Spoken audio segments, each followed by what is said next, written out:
ஆச்சி பாதாம் ட்ரிங்க். ஆச்சி பாதாம் ட்ரிங்க் ஒன்னு வாங்கினா ஒன்னு free. Periyar Maniamma Institute of Science and Technology, Tanjavur, AAA with specialization in electric vehicles and energy engineering.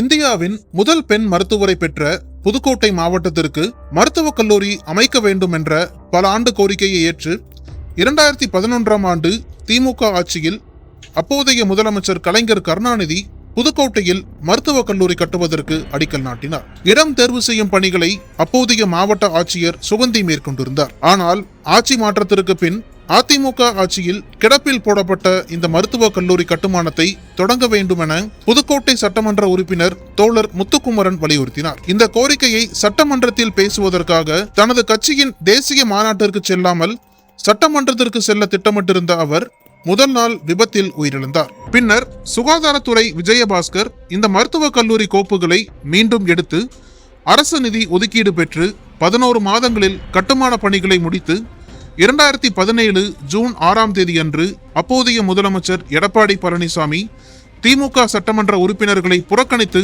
மருத்துவக் கல்லூரி மருத்துவமனையை திறந்து வைத்தார். மருத்துவக் கல்லூரி மருத்துவமனையில் வெளியேறும் மருத்துவ கழிவுகளை சுத்திகரித்து தண்ணீரை மறுபயன்பாட்டிற்கு வழங்கும் சுத்திகரிப்பு நிலையம் அமைக்கப்பட்டிருந்தது. இந்த தண்ணீரை மருத்துவமனை மீண்டும் பயன்படுத்தலாம் என கூறப்பட்டது. ஆனால் 2018 நவம்பரில் வீசிய கஜா புயல் மாவட்டத்தையே புரட்டி போட்டதில் மருத்துவக் கல்லூரிக்குள்ளும் பாதிப்பு ஏற்பட்டது. கழிவுநீர் சுத்திகரிப்பு நிலையம் முற்றிலும் சேதமடைந்தது. இதனால் மருத்துவமனையிலிருந்து வெளியேறும் மருத்துவ கழிவுகளுடனான கழிவுநீர் சுத்திகரிக்கப்படாமல் கால்வாய்களில் பாய்ந்து அருகிலுள்ள ராஜாப்பட்டி, முள்ளூர் உள்ளிட்ட கிராமங்களுக்குள் சென்று அங்குள்ள நீர்நிலைகளை மாசுபடுத்தியது. இதனால் அப்பகுதி மக்கள் கடும் அதிருப்தி அடைந்தனர். குடிநீர் மாசுபட்டது, குளத்து நீர் உடலில் அரிப்பை ஏற்படுத்தியது, மேலும் பல நோய்கள் பரவும் அபாயம் உருவானது. இந்த சூழலில் சுத்திகரிப்பு நிலையத்தை மறுசீரமைப்பு செய்ய வேண்டும் என மருத்துவக் கல்லூரி நிர்வாகமும் சுற்றியுள்ள கிராம மக்களும் அப்போதைய அதிமுக அரசிடமும் சுகாதாரத்துறை அமைச்சர் விஜயபாஸ்கரிடமும் பலமுறை கோரிக்கை வைத்தனர். ஆனால் எவ்வித நடவடிக்கையும் எடுக்கப்படவில்லை. பின்னர் ஆட்சி மாற்றத்திற்கு பிறகு கடந்த 3 ஆண்டுகளாக திமுக ஆட்சியாளர்களிடமும் தொடர்ந்து கோரிக்கை வைத்தும் பயனில்லை. தற்போது மருத்துவக் கல்லூரி மருத்துவமனையிலிருந்து வெளியேறும் மருத்துவ கழிவுகள் சேதமடைந்த சுத்திகரிப்பு நிலையத்தை ஒட்டிய 2 குட்டைகளில் நிரம்பி வழிவதோடு குட்டைகளுக்கு வராமல் நேரடியாக ஊருக்குள் செல்லும் கால்வாய்களிலும் பாய்கிறது. இதனால் கடந்த 5 ஆண்டுகளாக சுத்திகரிப்பு நிலையம் அமைக்க வலியுறுத்தி வந்த மாசு கட்டுப்பாட்டு வாரியம் சுற்றுச்சூழல் சான்று வழங்க மறுத்து 10 மாதங்களுக்கு முன்பு மருத்துவக் கல்லூரி முதல்வர் கலைவாணி மீது வழக்கு தொடர்ந்தது. இதையடுத்து கடந்த 10 மாதங்களாக முதல்வர் கலைவாணி வழக்கு விசாரணைக்கு ஆஜராகி வருகிறார். மருத்துவக் கல்லூரி வட்டாரங்கள் கூறுகையில் மருத்துவமனை தொடங்கப்பட்ட போது நூற்றுக்கணக்கான உள் நோயாளிகளும் ஒரு நாளைக்கு சில ஆயிரம் புறநோயாளிகளும் வந்தனர். அப்போது சுத்திகரிப்பு நிலையம் போதுமானதாக இருந்தது.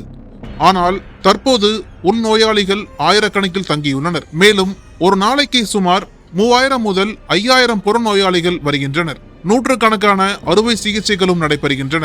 இதனால் வெளியேறும் கழிவுநீரை சுத்திகரிக்க பெரிய அளவிலான சுத்திகரிப்பு நிலையம் தேவைப்படுகிறது. இது குறித்து பொதுப்பணித்துறை மற்றும் மருத்துவத்துறையிடம் தெரிவித்தும் இதுவரை எவ்வித நடவடிக்கையும் எடுக்கப்படவில்லை. இதனால் சுற்றியுள்ள கிராம மக்கள் மருத்துவமனைக்கு எதிராக திரும்பியுள்ளனர். குடிநீர் மாசுபாடு, மருத்துவர்கள் குடியிருப்பு பகுதியில் கழிவுநீர் தேங்குவதால் ஏற்படும் சுகாதாரமின்மை, நோய்கள் குணமடைவதில் தாமதம் மற்றும் புதிய நோய்கள் உருவாகும் அபாயம் ஆகியவை ஏற்பட்டுள்ளன. மாசு கட்டுப்பாட்டு வாரியம் சுற்றுச்சூழல் சான்று வழங்காததால் மருத்துவமனையின் சாதனைகளுக்கு அங்கீகாரம் பெறவோ புதிய துறைகளை தொடங்கவோ முடியவில்லை. எந்த ஒரு அங்கீகாரத்திற்கும் மாசு கட்டுப்பாடு வாரியத்தின் சான்று அவசியம் என்பதால் மருத்துவமனை பல சிக்கல்களை எதிர்கொள்கிறது. மாசு கட்டுப்பாட்டு வாரியம் மருத்துவக் கல்லூரி மீது வழக்கு தொடர்ந்துள்ளதால் மருத்துவமனையின் செயல்பாடுகளுக்கு பாதிப்பு ஏற்படுமோ என்ற அச்சம் உள்ளது. இது நடந்தால் ஆயிரக்கணக்கான ஏழை மக்கள் பாதிக்கப்படுவர். பொதுப்பணித்துறை கட்டுமான பிரிவு செயற்பொறியாளர் நாகவேல் கூறுகையில், கஜா புயலில் சுத்திகரிப்பு நிலையம் சேதமடைந்து விட்டது. அதற்கு பிறகு ரூபாய் 3.6 கோடி மதிப்பீட்டில் திட்ட மதிப்பீடு அறிக்கை அரசுக்கு அனுப்பப்பட்டுள்ளது.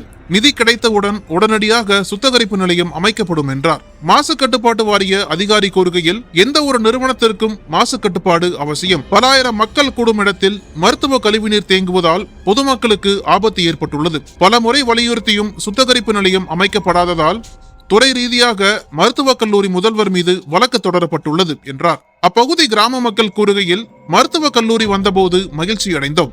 ஆனால் இப்போது தினமும் அவதிப்படுகிறோம். ஒவ்வொரு நாளும் பல லட்சம் லிட்டர் மருத்துவ கழிவுகள் வெளியேறி நீர்நிலைகளை மாசுபடுத்துகின்றன.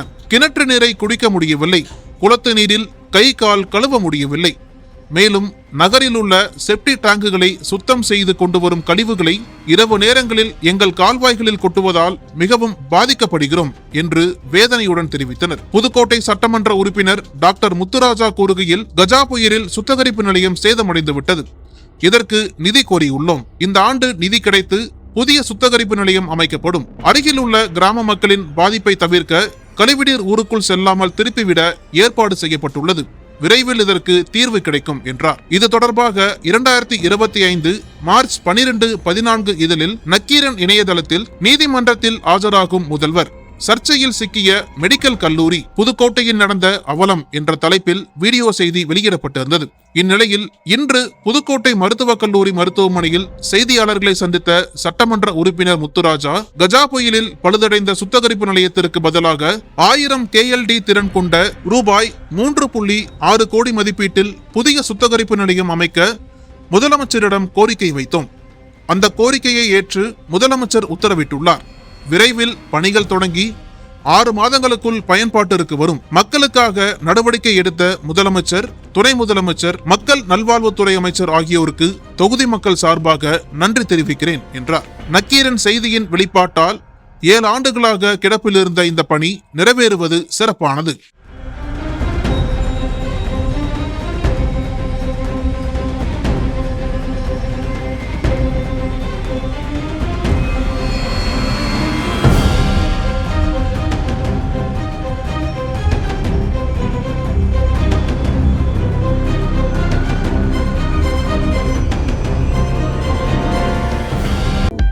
அனல் பறக்கும் செய்திகளை அப்டேட் செய்து கொள்ள நக்கீரன் களத்தை இப்பவே சப்ஸ்கிரைப் பண்ணுங்க.